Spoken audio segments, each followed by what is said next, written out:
there definitely are right-wing Trumpist elements in the US who do want to replace Trudeau with someone like Maxime Bernier or one of these kind of far-right figures. We're seeing a very far-right Canadian movement growing that's kind of taking influence from Trump and Bolsonaro in Brazil. And they have figured out these different tactics that they repeat in multiple countries. I mean, one of the points of my article, one of the reasons I wanted to publish it is because a good friend of mine, a brilliant journalist who has spent like half his life in Brazil, Brian Meir. He is a great journalist with this website called Brazil Wire, which is the best English language news website to understand Brazilian politics. And, you know, they have a left-wing perspective, an anti-imperialist perspective. And Brian Meir and I were talking when the Canadian convoy started, because I recognized the same tactics that had been used in Brazil just a few months before. So I started talking with Brian about it, and he was like, yeah, we should write an article together. You can talk about your research of the Canadian part, and I'll talk about the parallels to the Brazil situation. And I mean, not only do they have the same tactics of trying to create these astroturfed fake working class movements to confuse people to think that it's a populist movement, but they even had many of the same people involved. So some of the people in Trump's network were down in Brazil, and they were there when there was this so-called truckers convoy in Brazil in support of Bolsonaro. And I think we should establish a few things here. One, I mean, truckers are very much exploited.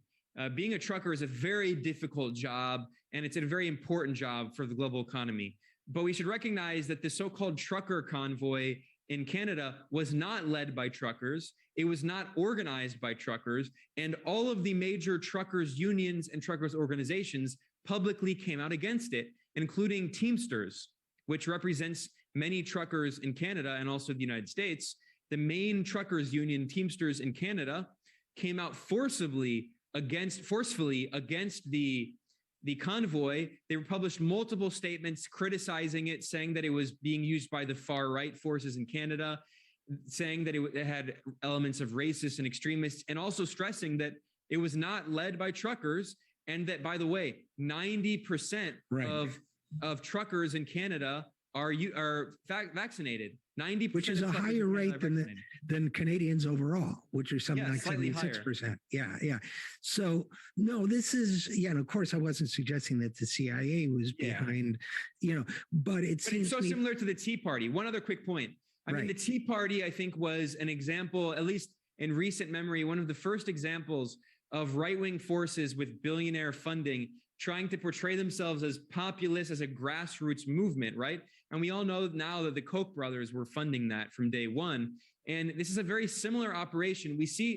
We're in a moment of capitalist crisis around the world, and there are different responses to that. There is a leftist response, a socialist response, or there is a kind of right-wing so-called populist. I hate that term populist because it doesn't mean anything. It's used by leftist forces, but also reactionary Tucker Carlson Trumpist forces who call themselves populists, even though they're reactionaries. They still support capitalism. They still have funding from billionaires like Peter Thiel.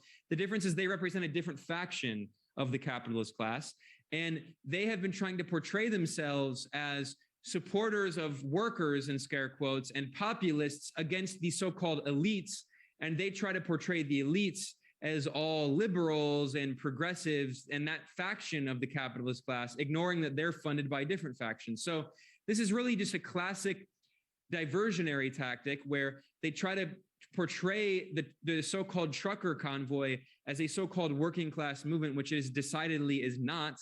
And just as they tried to portray the Tea Party as a rebellion of, these middle class working people, which it was not either. And really what it is it's the petty bourgeoisie, like the upper middle class, petty bourgeois, small business owner rebellion against like the really big financial capitalists. That's the real class conflict that's happening. And it's not a leftist conflict. It's a conflict within the bourgeoisie, the small business owners that Trump called the beautiful boaters in Florida who support him. I mean, though that's his main constituency, his main base, whereas the kind of big financial capital in Silicon Valley and Wall Street have become the kind of base of the Democratic Party, and they're duking it out against each other. And the Republicans and these right-wing so-called populists are trying to portray that as a working class rebellion against the liberal elites, but it's not. It's just a faction. It's interfighting among factions of the capitalists.